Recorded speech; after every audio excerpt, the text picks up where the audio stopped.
सरकार दो आलम सल्लल्लाहु अलैहि वसल्लम ने इरशाद फरमाया, नमाज की अकामत सुनो तो भाग कर ना जाओ, बल्कि बड़े सुकून और वकार के साथ नमाज की तरफ आओ। जो रखते मिल जाएं वो इमाम के साथ पढ़ो और जो फौत हो जाए उन्हें सलाम के बाद फ़ौरन अदा करो।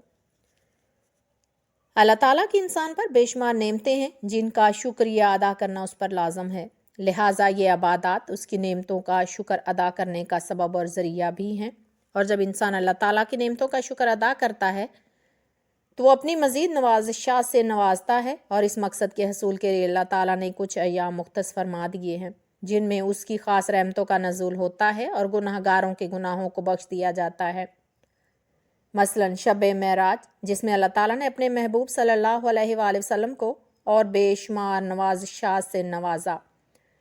वहाँ पर यह भी एजाज़ बख्शा कि मेरे महबूब, मैंने आपके उम्मतियों की नाकस नेकियां कबूल फरमा ली हैं और उनके गुनाहों को अपनी रहमत और फजल व करम से बख्श दूंगा।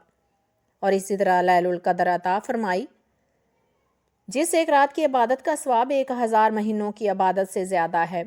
और फरमाया, लैलुल कदरी खैरु मिन अल्फी शहर, शब बरात अता की, जिसमें बनु तमीम कबीला की बकरियों के बालों के बराबर इस उम्मत के गुनाहगारों को बख्शने का वादा फरमाया। शब मिलाद, जिसमें सैयदुल आलमीन बाइस तख्लीक कायनात को पैदा फरमाया, ये वो रात है जिसमें अल्लाह ताला की रहमत के फरिश्ते नाजल होते हैं, अहले दुनिया को मुबारकबादियाँ पेश करते हैं। उस दिन चरिंद परिंद हुरो गुलमान अल्लाह ताला के फरिश्ते और दुनिया की हर चीज़ खुशियाँ मना रही थी।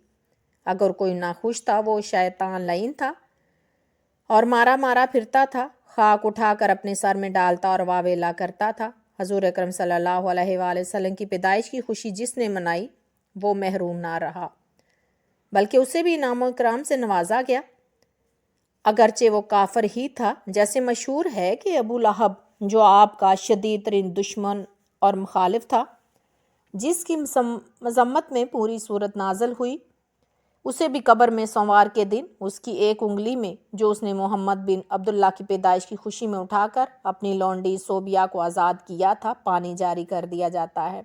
जिसको वो चूसता है तो उसे राहत नसीब होती है। रमज़ानुल मुबारक, यौम अरफा, जुमेरात और जुमा भी इस सुनहरी सिलसिले की कड़ियाँ हैं और मगफिरत व बख्शिश का सबब हैं।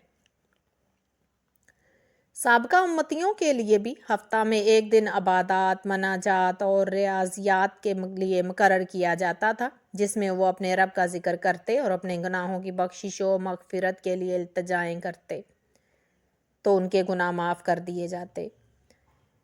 हज़रत आदम अलैहिस्सलाम के लिए जुमेरात को मुकर्रर किया गया था। यहूदियों ने अपनी मनाजात के लिए सब्बत यानी हफ्ता का दिन मुकर्रर कर रखा था। ईसाइयों ने इतवार मुख्तस किया हुआ था। हज़रत इब्राहीम खलीलुल्लाह के लिए सोमवार, हज़रत ज़िक्रिया अलैहिस्सलाम के लिए मंगल और हज़रत याहिया अलैहिस्सलाम के लिए बुध के अय्याम ख़ास थे। यहूदी अब भी हफ्ता के दिन और ईसाई इतवार के दिन मनाजात करते हैं और इन दिनों की अजमत के कायल हैं।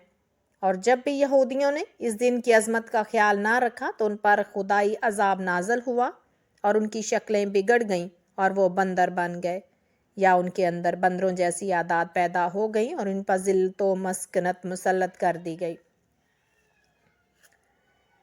जुमा का दिन नबी मुकर्रम सल्लल्लाहु अलैहि वसल्लम के ग़ुलामों और उम्मतियों के लिए रहमत व बख्शिश का वसीला बनाया गया और उसे सैयदुल अय्याम कहा गया। जुमा के दिन एक ऐसी मकबूल साअत है जिसमें अल्लाह ताला का कोई बंदा जो कुछ उससे मांगता है वो उसे अता फरमा देता है और जो वह दुआ करता है वो कबूल होती है।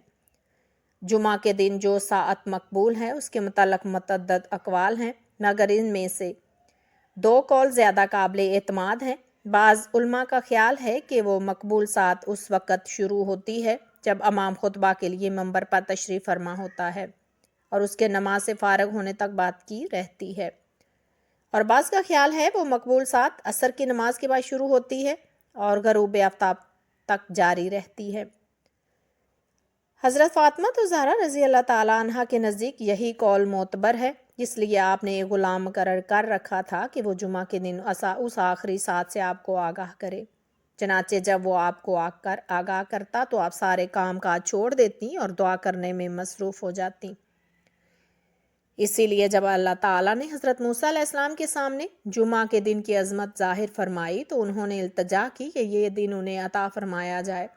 تو اللہ تعالیٰ نے فرمایا، اے موسیٰ، یہ دن تو میں نے حضور نبی مکرم محمد مصطفیٰ صلی اللہ علیہ وآلہ وسلم کی امت کے لیے مختص فرما دیا ہے، اس لیے آپ کو عطا نہیں کیا جا سکتا۔